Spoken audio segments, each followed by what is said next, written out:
investorga sharoit yaratib, investorni O'zbekistonda siz deb aytishga tayyormiz.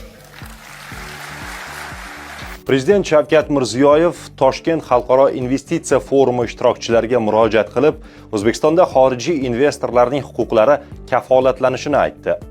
Biz O'zbekiston bilan hamkorlik qilishdan manfaatdor bo'lgan teng huquqli va o'zaro foydali sheriklikka tayyor investorlar uchun doimo ochiqmiz. Yana bir marta mana shuni alohida aytmoqchiman.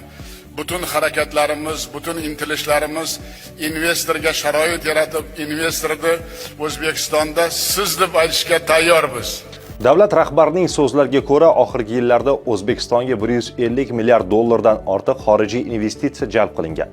Shundan 123 milliard dollari oxirgi 5 yilga to'g'ri keladi. Shavkat Mirziyoyev chet el sarmoyalari uchun qulay muhit yaratish yo'lidagi harakatlar bundan keyin ham davom etishini ta'kidladi.